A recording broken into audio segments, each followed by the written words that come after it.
Of my career, and I've handled rail and pipeline and hazmat for well over 25 years. Both Rob and I have sat with communities, with residents after devastating rail, pipeline, hazardous materials releases. We've talked to community members who are suffering health effects, have pets who've died, have damage to businesses and homes. But I can tell you this much, this was 100% preventable. We call things accidents. There is no accident. Every single event that we investigate is preventable. So our hearts are with you. Know that the NTSB has one goal, and that is safety and ensuring that this never happens again. So with that, the NTSB has been on the ground since day one. We completed our investigative work on scene, our on-scene work, yesterday. But we still have a lot of work to do as part of this investigation. So today, I'm announcing that the NTSB will hold a rare investigative field hearing this spring in East Palestine. We don't have investigative hearings often. It is rare. But we will question invited witnesses. Now our goals, we have 4 goals for conducting an investigative field hearing. Number 1, inform the public. Number 2, collect factual information from witnesses. Number 3, discuss possible solutions. And number 4, build consensus for change. As you know, we also released this morning our preliminary report on the derailment. The report does not contain a probable cause that comes at the end of the investigation. It contains only factual information collected during the on-scene portion of this investigation. What I want to focus on today is what we know so far. I want to talk about our investigative process, and then I want to share some information generally about rail safety. We know for a fact that this derailment occurred at car number 23. This train had 3 locomotives, 2 at the head end. The lead locomotive had 3 crew members, including 1 trainee. The third locomotive was between rail cars 109 and 110. There were also 149 rail cars on the train. Car number 23 was a hopper car, which carried plastic pellets. It was the combination of the hot axle and the plastic pellets which started the initial fire. Now, the train passed 3 Wayside defect detectors, which identify overheated bearings and provide an audible warning to train crews.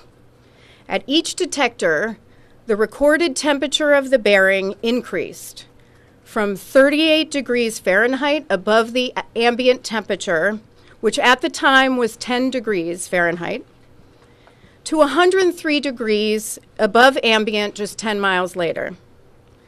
Both of those temperatures are considered by Norfolk Southern to be non-critical. The critical threshold per Norfolk Southern is above 200 degrees ambient. Upon passing the third detector with a temperature of 253 degrees above ambient, that's critical, 253 degrees above ambient. A critical audible alarm message sounded, instructing the crew to slow and stop the train to inspect the hot axle, and if warranted, to set car number 23 out. Now, NTSB investigators at this time have not identified any operational issues with the Wayside defect detectors, but we're still looking at them. There's also no evidence of track defects. The engineer at the time was following another train and was already in dynamic braking to slow behind the train. So he increased the brake application to further slow and stop the train, meaning he responded immediately. We have no evidence that the crew did anything wrong. And during this deceleration, the wheel bearing failed. Car number 23 derailed, and the train initiated an emergency brake application and came to a stop. So the emergency brake application was triggered by the derail. Now in total, 38 cars derailed, and a fire ensued which damaged an additional 12 cars. On February 5th, responders mitigated the fire, but five cars, which are designated as 105, DOT 105 specification tank cars, were located near the number 23, which derailed. So we had the 5 vinyl chloride cars. 4 of them were at 26, 27, 28, and 29, and the 5th one was at 53. They were carrying well over 115,000 gallons of vinyl chloride. Now, that continued to concern authorities because the temperature inside one of the tank cars was increasing, which could result in a catastrophic explosion. The critical point is 180 degrees, and at the time, one of the cars was reading 140 degrees. As you know, the responders then scheduled a controlled venting of the 5 vinyl chloride tank cars to release and burn the vinyl chloride. The NTSB had no role in the decision-making or carrying out of the vent and burn. And I want to repeat that. We are not part of the decision-making or the carrying out of the vent and burn. The Federal Railroad Administration has guidance for how to conduct vent and burns. So as part of our investigation, we will evaluate whether the vent and burn was carried out according to that guidance and whether that guidance needs to be updated. With respect to the tank cars, transporting the hazmat, the train consist, that's the list of what's included in the train by car, included 20 hazmat tank cars transporting combustible liquids, mostly lubricants and cooking oil, flammable gas, and the vinyl chloride. 17 of those 20 tank cars were fully loaded. 3 were residue cars. All of those cars were placarded, though the placards were plastic and melted. Aluminum also melts. So we are looking at that situation, and we'll determine whether we recommend something else that could protect placards. Placards are there to tell emergency responders what is on a tank car and what the dangers are to themselves and to others. They are critical in response and in protecting the community. Yesterday, our investigators conducted a detailed damage assessment of the tank cars, including identifying and measuring breaching damages, noting where entire lading was lost, the condition of pressure relief devices, and other service equipment, underframes, and welded attachments. They also secured the top fittings on the vinyl chloride tank cars, including the pressure relief devices, and we're sending those to Texas to be tested. The wheel bearing from car number 23 has also been collected, and that will come to NTSB headquarters. We have a recorder laboratory, and we also have a materials laboratory that will come to our materials laboratory. So here's what we're focused on in this investigation: the wheel set and the bearing. Roller bearings typically last the life of a wheel set, but they do have a finite life, typically between 100,000 and 300,000 miles. There are a number of causes for overheated roller bearings. These could include fatigue cracking, water damage, mechanical damage, a loose bearing, or a wheel defect, and we will look at all that.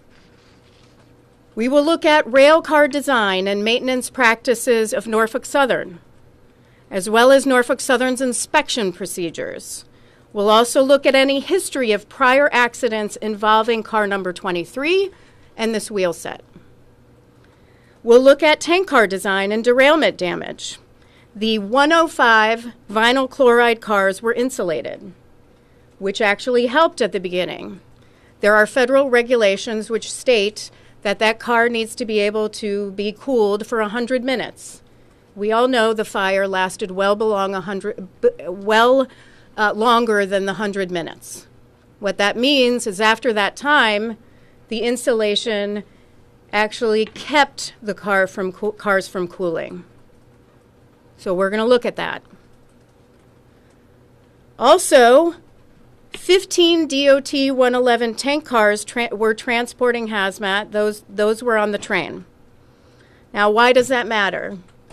Because current law requires certain DOT 111s transporting Class 3 flammable materials only to be retrofitted or replaced with DOT 117 tank cars. I'm sorry, replaced, not retrofitted. Replaced with DOT 117 tank cars. Of those 3, 2 did not breach. 1 lost the entire lading. Now, it's important to note that the damages to all 15 111 tank cars, including the ones that are not captured in current law, were typical of DOT 111 performance we've noted in numerous previous accident investigations. So we're going to look at the 111 tank cars as well. In the course of the investigation, we'll also look at Norfolk Southern's use of Wayside defect detectors. We're going to look at the spacing of those detectors, whether information is or should be monitored in real time with data trending from a control center. And we'll look at the temperature thresholds, which indicate immediate action once an overheated bearing is detected. Again, spacing and temperature are set by the railroads and vary considerably by railroads.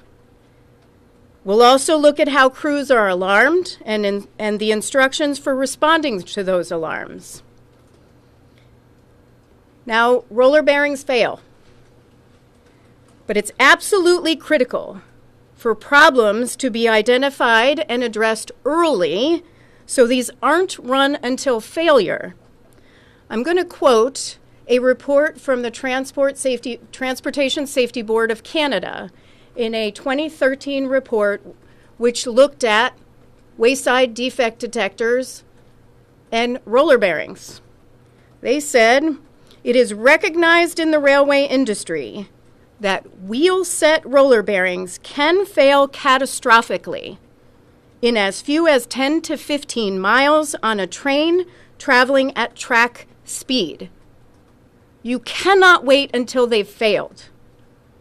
Problems need to be identified early so something catastrophic like this does not occur again."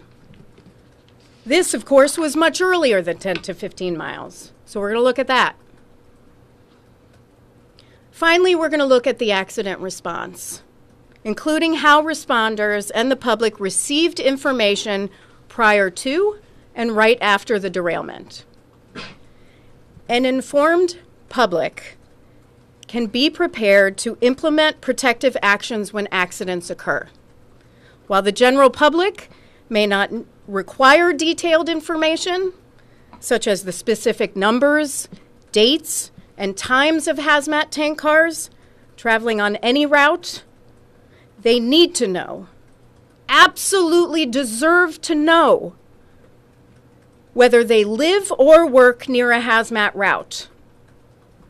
They also need to be aware of the hazards associated with releases, what railroads will do to prevent accidents and mitigate consequences, how to recognize and respond to an emergency, what protective action to take in the event of a hazmat release, and how to contact railroads and federal authorities regarding specific concerns, and that should also include state authorities. Now, we've issued a number of recommendations, rail safety recommendations. These are recommendations to improve rail safety following tragedies. Some of these recommendations go toward urging railroads to work with communities on the emergency planning, on routing, what should be routed and not routed through communities, and what information the general public and emergency responders need and deserve. So now I'm going to move into what is the NTSB's process. We are still in the fact-finding phase. You might say, what takes so long? We know what derailed the train. We have a lot of questions. In the initial stages of any investigation, we often receive information that's inaccurate. So we have to ask a lot of questions. And those questions create more questions so that we dig deep. We are very methodical in our investigative process. That takes time. Now, in this fact-finding phase, we have what we call parties to an investigation. These are groups of people who can help us gather the facts after a terrible tragedy. In this one, we have the U.S. DOT's Pipeline and Hazardous Material Safety Administration, the Federal Railroad Administration, Ohio State Highway Patrol, the Village of East Palestine, Norfolk Southern Railway, Trinity Industries Leasing Company, GATX Corporation, those two deal with rail cars, manufacturing of rail cars. And we have 4 unions, the Brotherhood of Railway Carmen, the International Association of Sheet Metal, Air, Rail, and Transportation Workers, the Brotherhood of Locomotive Engineers and Trainmen, and we just added the International Association of Firefighters. Now, these entities help us gather the facts around investigations. There's an advantage to that for them, too.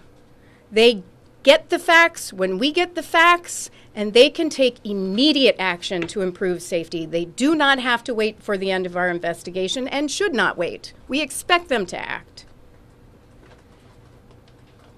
Once the fact-finding is concluded, which takes a few months, then everyone will agree in the facts. That will go into factual reports, which will be included in our public docket. Then we will go into our analysis phase. None of those entities are part of the analysis phase. They cannot.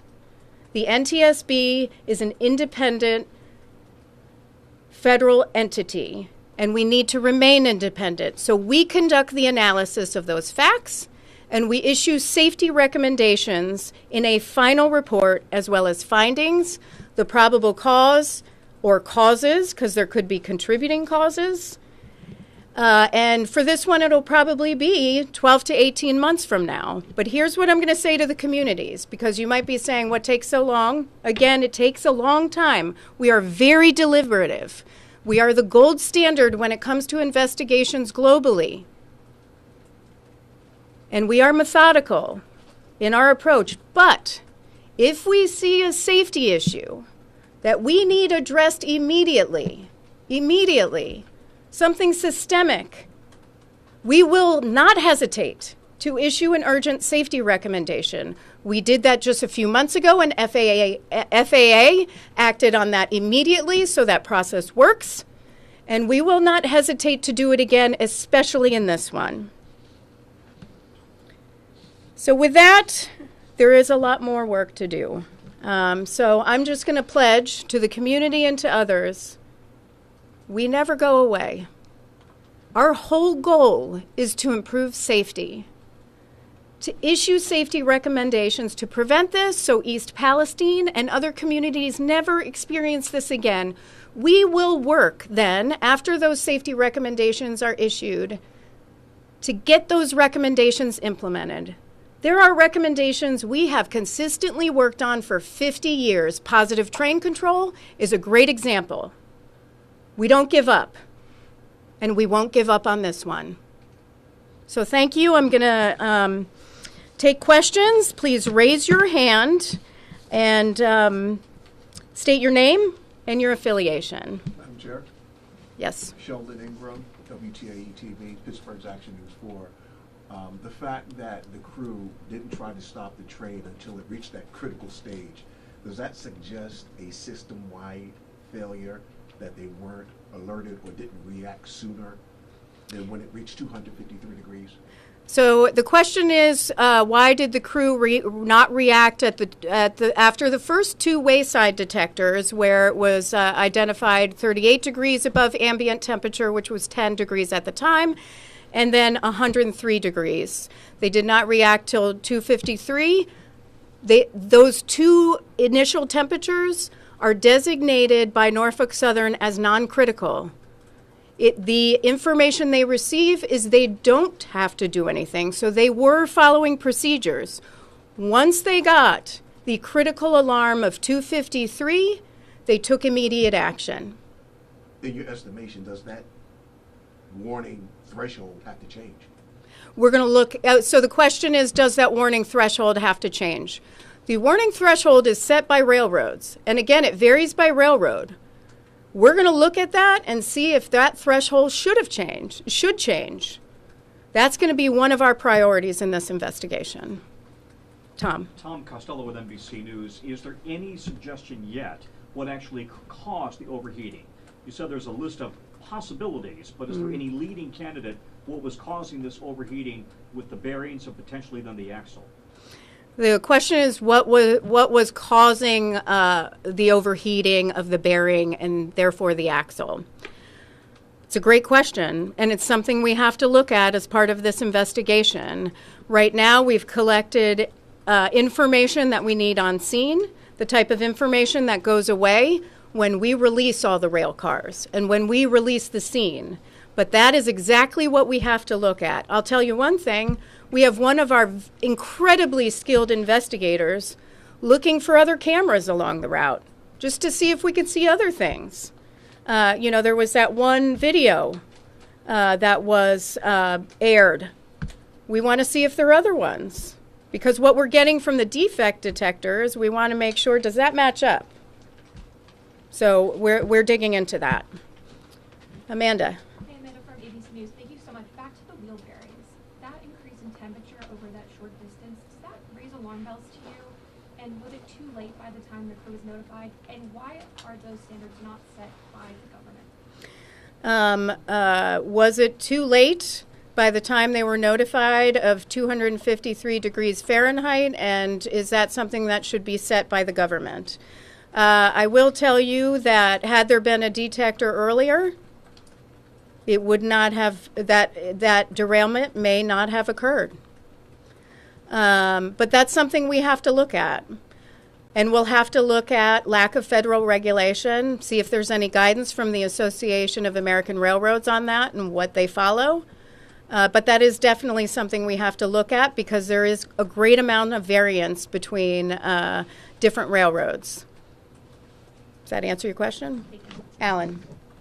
Hi, thank you very much. Alan Levin with Bloomberg News. I'm interested in these wheel bearing detectors, or hotbox detectors, I guess. Have you done investigations in the past in which those were causal? And do you have any existing recommendations on them? Do you want to answer that, Rob? I'm going to not stumble over here. Go ahead. No, go ahead. We do not have any. Go over here. Sorry. We don't have any current recommendations on those. I would point out that the hotbox detector would not be causal. The cause is the bearing overheating. There are other detectors as well in addition to Hotbox. They do use acoustic detectors to detect noisy bearings, which is another indication of a failure. So, But no investigations in which the Hotbox was part of a chain. at least not in the last decade. Sir. Blair Miller with Cox Media Group here in DC. You talk about the testing of the equipment, whether it's in Texas or here. How important, how key will that be in your investigation? The question is how important the testing of the different components that we have identified for further evaluation, how key that is to our investigation. Incredibly key. We want to see what caused that wheel bearing to fail. And then we want to see how those top fittings performed on the vinyl chloride tank cars.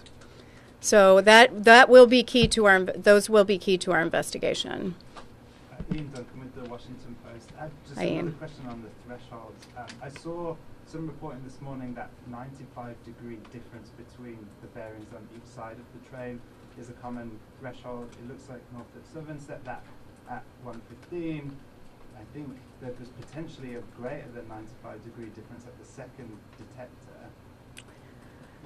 So it's a measurement of the different sides of the train, so the different wheel bearings, and it's the difference between the two, which Norfolk Southern sets at greater than 115. So the 103 would not have been critical for them. But is Norfolk Southern out of the ordinary in having that at 115 instead of 95? That's what we have to look at. Again, each railroad sets a different threshold, and we've seen different variances. I mentioned that Transport Canada report from 2013. The Transport Canada notes the differences between how Canadian Pacific and Canadian National designate their thresholds and designate where wayside detectors are. I'm so sorry.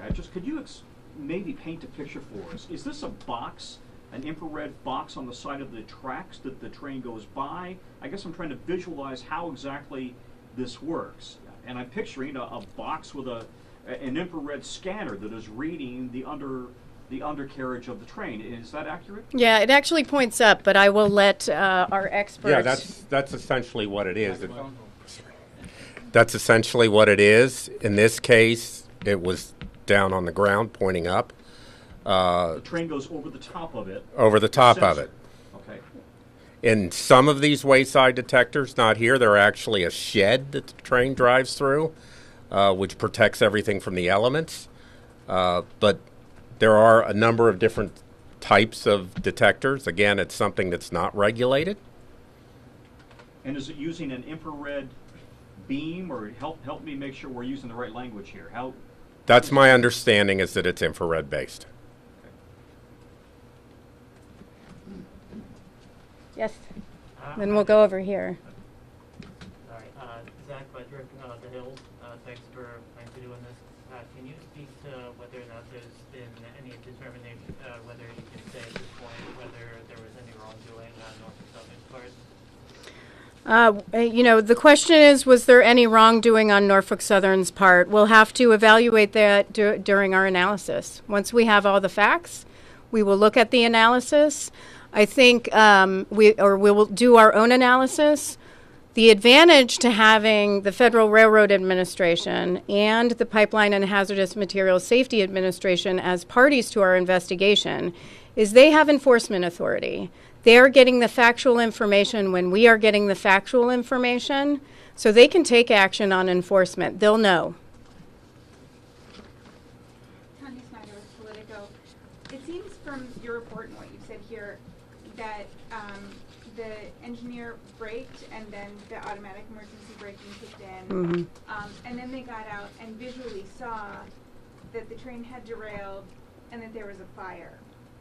Was there no other way for them to be alerted that the train had derailed and that there was a fire, which seemed to have happened before they got out of the train? So the question is on the sequence of events. Once the train crew was alerted to the high temperature, they get an alert in the locomotive cab. In this situation, they were already in braking mode because of a train in front of them. So they began to slow the train and stop the train, but then the derailment occurred, and that engaged the emergency brake application. The notification comes directly to the cab of the locomotive and tells them. We're going to look at the notifications and how that comes across, and Norfolk Southern's policies and for notification to rail crews. I will tell you it's standard. Rail crews disconnected the locomotive from the cars that were burning and moved up about a mile to protect themselves. That is standard as part of railroad operations. Yes, hi, Hopian with AP. I was wondering if you could elaborate a bit on your statement early in the beginning where you say this was 100% preventable. I know that there are many areas of investigation. The report, to some degree, was indicating many things worked as they should under the current guidelines. So can you expand a bit about what gives you that certainty about this being 100% preventable? The question is, what gives me the certainty that this was 100% preventable? We've never seen an accident that isn't preventable. And I actually think that I don't like the word accident. I hate to use it. Nothing is an accident. And so, when it comes to prevention, it could be actions on the railroad's part for maybe not having more conservative policies on thresholds, or it could be some sort of problem with the wheel bearing that could have been addressed earlier. Those are just examples. We don't know that yet. We are still conducting our fact-finding portion of the investigation, but we will know that at some point. That's when we issue the probable cause, and there's often not just one probable cause, which is this derailed. It's usually a number of contributing factors a number of factors that contributed to that derailment. A quick follow-up, if I may. I was just wondering if you could talk about the level of cooperation NTSB has been getting from the parties. I know that in certain instances, sometimes rare, that you issue subpoenas. Is that something that you might foresee at some stage in the process? So the question is, what is the cooperation between the NTSB and the parties to our investigation? And whether we foresee having to issue subpoenas. At this time, I don't foresee having to issue subpoenas. We are having excellent cooperation with all the parties to our investigation. We're getting what we've asked for thus far. So far, so good. That can always change. But we do have an established relationship with all these entities. And we are hopeful that will continue throughout the course of this investigation. Eric Gazelle, Wall Street Journal. So, do we have any indication as to why so many rail cars derailed? Like 38 on a train of 149 seems like a large quantity. Is there any evidence to suggest why so many derailed in this particular incident? I mean, we'll look at the question is why so many cars derailed. 38 derailed in the accident scenario. This is something we've seen before. There are different forces in play when a train is braking and moving, and we often see bunching up of rail cars. This is, unfortunate, but yes, that's what we see. Hi, Ashwarya Gavi, New York Times. What specifically are you investigating as preventable, both for the accident and for the impact to the community? What are we investigating that's preventable? Pretty much everything about this accident. It's everything from the wheel bearing to the rail cars to the tank cars to the actions of federal entities or inaction of federal entities. We'll look at state entities. We'll look at locals. Especially with emergency response and information they did or did not have, likely did not have. And we'll look at Norfolk Southern, their policies. So there are often a lot of considerations in what goes into what is preventable. There is usually far more than one thing. Madam Chair, can I ask two quick questions? One of them, I'm wondering, did the crew know that the temperature was increasing? When they went over the first two Hotbox detectors, is there any reading for them telling them it's getting hotter? Just be aware that it's getting hotter, even if it did not yet rise to the level of alert? That's the first question. The second one is, you, of course, are an investigative body and you offer recommendations. You are not a regulator. You can't force change on any participant. And yet this has been an industry that you have tried for many years to bring a little bit more regulatory safety controls, and then Congress has at times kind of undermined those initiatives that the DOT under previous administrations had tried to enact. I'm just wondering your level of frustration. You said you're committed to going forward here, but your level of frustration that this has been in many ways something that for decades you, the FRA, Congress has looked at, and yet not a lot of progress. So again, those two questions, if you don't mind. I'm going to let you answer the first one. If you can repeat the question, then I'll do the second one. Did the crew have any knowledge that the temperature was rising as they went over the first two Hotbox detectors? The detectors, the way that they're designed, will provide a radio announcement. And so the radio in the cab would indicate that there is an issue. There's a number of things in the radio announcement that occurs, anything from no defects to the total number of axles. It would have announced the temperatures at this particular axle and told them which axle it was from the front. Just an automated computer voice kind of thing. Yes. On the radio saying, yes. This is your speed, and or this is the temperature rather, and yes. It did not yet rise to a critical level. Yes. Okay, thank you for that. And again, your Yeah, thoughts about the other issue. And I was asked about my thoughts on the level of frustration on our rail safety recommendations. We don't have the authority to act on recommendations. We issue safety recommendations to the entities that might be involved. It could be Norfolk Southern, could be FRA, could be the Pipeline and Hazardous Material Safety Administration, could be rail car companies. We'll just have to see who that is. I want to just talk a little, let me back up a little bit on this because I do want to highlight numbers. I've seen this 1096 number out there on derailments. That includes Class 1s, the commuter railroads, the Amtrak, and the short line railroads. If you're just looking at the Class 1 freight railroads, and I looked at this myself just the other night, confirmed it with FRA. If you're just looking at derailments, it's in 2021 for Class 1 freight railroads. So it's the major railroads. We're talking Norfolk Southern, CSX, BNSF, UP, CN, CP. So what we have is 868 derailments in 2021, 68 collisions, 330 that are designated as other. A lot of those are obstructions on rail track. And so, I raise that because we can improve safety in the rail industry. And we have a number of our safety recommendations that are on our most wanted list of transportation safety improvements that we have been fighting for decades to get implemented, which would improve rail safety. But I want to be clear. We have to make sure that what we're proposing as the NTSB is specific to this accident. That's our job. Our job is to determine how this happened and to issue safety recommendations to prevent this one from happening again. That's why I got so frustrated and tweeted. Nobody tweets for me. I tweet my own tweets. That's why I got so frustrated and tweeted, because there's a lot of misinformation on what would have prevented this, and I'm happy to go through some of those.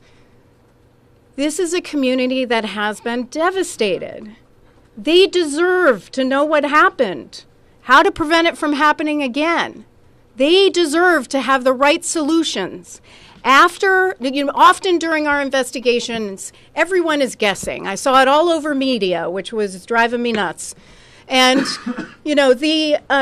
those solutions, all of the ones I heard of are not the solutions. And so we'll do a little evaluation to prove that they're not. But I get frustrated because what happens is everybody jumps to those solutions, and then when we issue our final report, we get ignored. That is frustrating. So when we issue our final recommendations, I want Norfolk Southern to act if they get one. I want FRA and PHMSA to act if they get some. I want others to.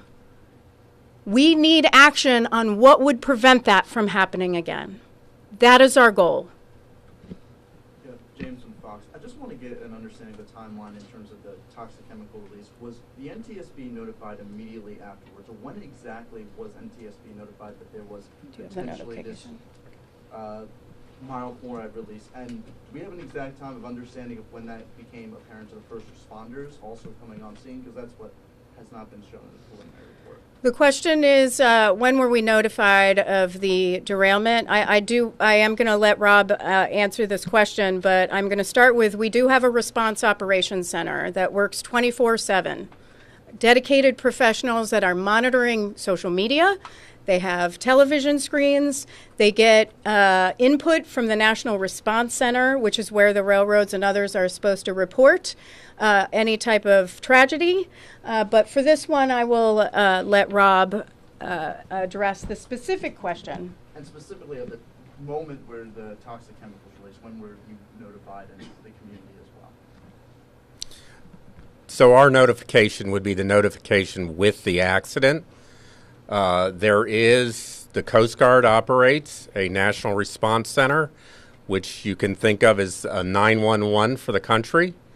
All the railroads have to report to these accidents to that Coast Guard center, who then reports that to our own Response Operations Center. And through that, we get the notification. In this particular case, I think it was about an hour for the notification. So with regard to the toxic chemicals, we're notified of the derailment and the fact that there's a fire with it. I mean, that's the extent of the notification to us. The first responders, they're the ones that get to the scene and they look for those placards so that they can make sure the community is safe.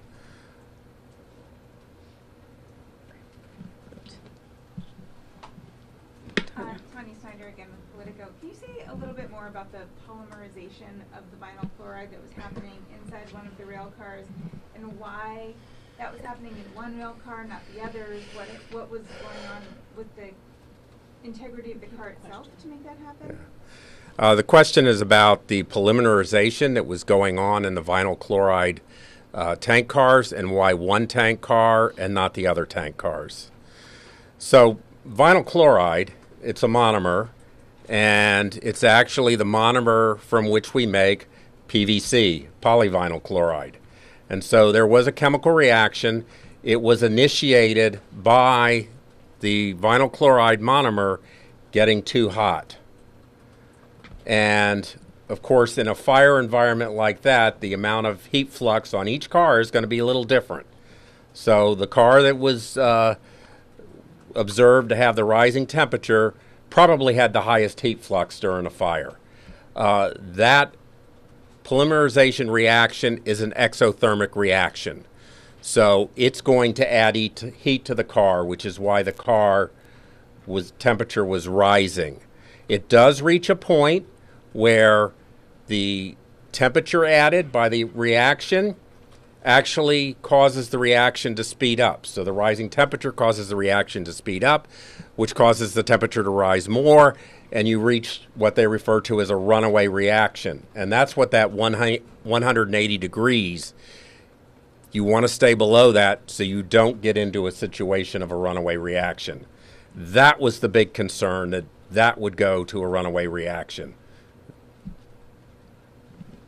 I want to call on somebody who has not been called on yet. Hi, Brian McGill, Wall Street Journal. I want to talk about the plastic pellets that caught fire with the hot axle. Did that happen before the derailment or after the derailment? No, the question is, when did the plastic pellets, when was the fire initiated with the plastic pellets? That was after the derailment. And which axle was on 23? Front or Which axle? Yeah, go ahead. The car 23 was the car carrying the plastic pellets, the car with the hot axle. I actually don't know whether it was the front axle or the rear axle at this point. Sir, the one in front. Yes. Hi, Rashad Hudson, Nexstar Media. Can you speak a little bit more about the rare investigative field hearing you plan to hold? What do you plan to learn, and will you make sure that Norfolk Southern is there to hear concerns from community members? Yeah, so the rare investigative field hearing I mentioned, our investigative field hearing, we do not conduct those on every investigation. It is very rare. I think the last one was a Southwest Airlines investigation that investigative hearing that we held a few years ago. The investigative hearings are different from a town hall. Investigative hearings are invited witnesses so we can get facts. And we can talk about possible solutions surrounding what occurred, why it occurred, how it occurred, and what would prevent it from reoccurring. And so we will invite Norfolk Southern. Part of your question was, will we invite Norfolk Southern? I'm sure we will invite Norfolk Southern as part of that panel. What happens in those investigative hearings is each of the board members will ask questions of the panelists. Possibly a few staffers might also ask questions of the panelists, so we can really dig into the information to identify what occurred here. So, and go here and then to Alan. Kyle Mazza from UNF News. Former President Trump visited East Palestine and decried the Biden administration, your federal government response. What's your reaction to him saying that and decrying the Biden administration, Transportation Secretary Pete Buttigieg for not visiting too soon, in his words? What do you say to the former president, since he's not in government now and you're there? Yeah, so this is what I'm going to say. Enough with the politics on this. Enough with the politics. I don't understand why this has gotten so political. This is a community that is suffering. This is not about politics. This is about addressing their needs, their concerns. That's what this should be about. So I don't care about the politics. What I care about is caring for them. What I care about is figuring out how this happened. And what I care about, and the NTSB cares about, is getting to what would prevent this from reoccurring. Safety is the only thing we care about. Politics is left at the door. Politics is not part of our investigative process. Our credibility rests on us carrying out an objective, thorough investigation, and that's what we'll do here. Thank you for the question. Thank you. Sir. Yes, hi. Thank you. Greg Wallace at CNN. I imagine there's trains of this length, composition, with these type of contents traveling into communities around the country every day. Are you concerned about that, nervous about that? What are your thoughts on that? Well, I do have some data on the train length and weight. For this one, the train was 9,309 feet long and 17,977 tons in weight. The question is, am I concerned about that? I'm concerned about any train that transports a hazardous material or could negatively impact a community, just like I'm concerned about other modes of transportation. This is why the NTSB exists, so that we can get to zero in all modes of transportation to improve safety over time. I think we've been part of that, but we also have a long way to go, and we'll continue on in those efforts. So I'm always nervous, of course, and I care for we all care for the communities because we work with them afterwards, but we need to make sure that after these tragedies, because I go back to our recommendations and something Tom asked about, it is frustrating when our recommendations don't get implemented, and I tell you it's particularly frustrating for our investigators when they go to another accident scene and say, I saw this on this one. Why wasn't it addressed? Sometimes our recommendations are not implemented. That is frustrating. If they were, those numbers I read you would be much lower. 2 more questions? Can I ask a follow-up to that? Go for it. Thank you. On the braking specifically, the report mentioned that the brake application puts off some heat. Are you at all concerned that the brake application, whether it was over a distance or immediately then, may have increased the temperature and led to the overheating axle superheating? I'm going to allow you to answer that. The braking that occurred prior to the critical alarm was dynamic braking. That's using the motors in the locomotive as generators to slow the train. That would not have added heat to the axle. So the critical alarm occurred before then, before they actually used the train line brakes. All right, since that was a follow-up, I'll do 2. Alan. Hi, thank you. I'm wondering if you can provide a little bit more information on where the last sensor was and where the derailment occurred. It seems that they're quite close, but I can't tell, maybe I missed it from the report, of the distance. Was it 100 feet, 1,000 feet, or roughly, obviously? They certainly are very close. We are getting the numbers. Part of that has to come from our event recorder data, and we haven't yet done the full analysis of the event recorder. The event recorder will tell us exactly when the emergency brake application occurred, and we can use that with the location of the detector to understand how far the train had moved when the derailment occurred. So that's an analysis yet to be done. One more. Anybody who didn't ask a question first? Okay, Ian, you're up. So the video that we have, it looks like the bearing's basically on fire or really hot at that point, and I think that is very close to that second detector. Is the condition of it being so hot consistent with the reading that was coming from the detector at that point? Yeah, so we're still looking at that video, and we're looking at others, and that's why we're trying to find other videos to determine, what was going on there. We believe that it was hot, and at that point, grease is burning. That's what we believe on the axle. But do you want to add to that? Yeah, okay. So we are researching that particular video as well as other videos. We've been contacting businesses that have security cameras all along the route. One of the things we have to do is get the actual location of the camera. So we had that video, we didn't have the actual location down to the foot. And so as we do this analysis and look at all of these video cameras, we're going to get the actual location so that we can estimate, when this occurred. With regard to the temperature measurements are obviously on the outside of the bearing housing. So the video is looking at the end of the bearing housing, vice the bottom. So there may be some difference there as well, and we will look at what effect that might have had on the actual temperature measurement in the accident. All right, well, we thank you very much.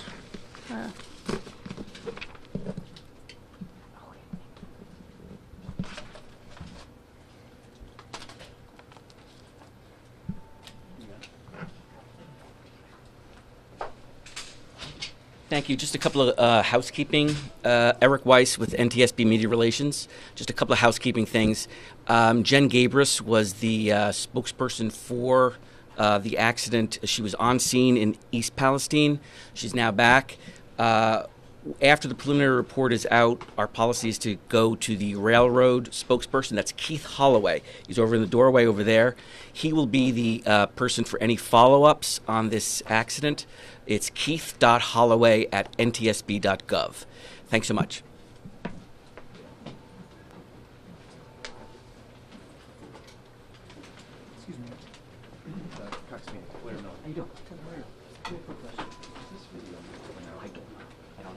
Yeah.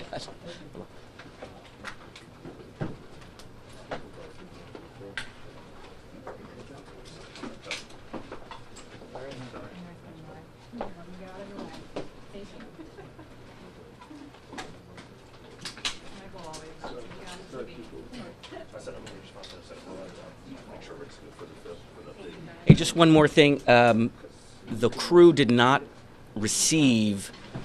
know that the temperatures were increasing. They got the one radio warning. Just want to clarify that. Not like the specific temperature number, like so they just got the warning, we reached this threshold, then we've gone. Okay. Correct. And Correct. they got the warning when it reached the third? That's my understanding. Third sensor? Yes. Once it reached the threshold, they got the radio alert. Yes.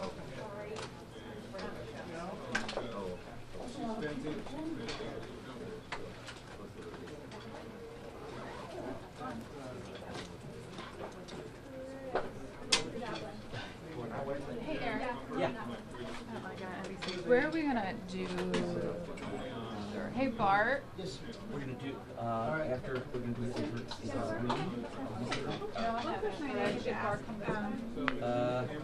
I know that, okay, should we just put it here?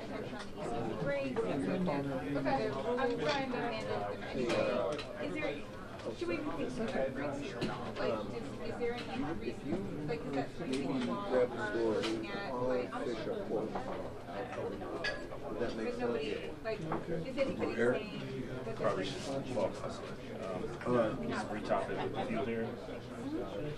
You Hey, know, Jennifer. um, Hey, I know, Mike Shelby, got Shelby, me like, this this way, way, but, are we okay to go live here before 5 to 6? Or do we need to close the doors? Oh, I think we can take this down But it would before take that, down? yeah. Is there anywhere else we can go live with, There's like a seal, we told the building if you go outside that there was gonna be press around, but I don't know if there's like a seal or anything outside if you're trying to get in front of the NTSB logo.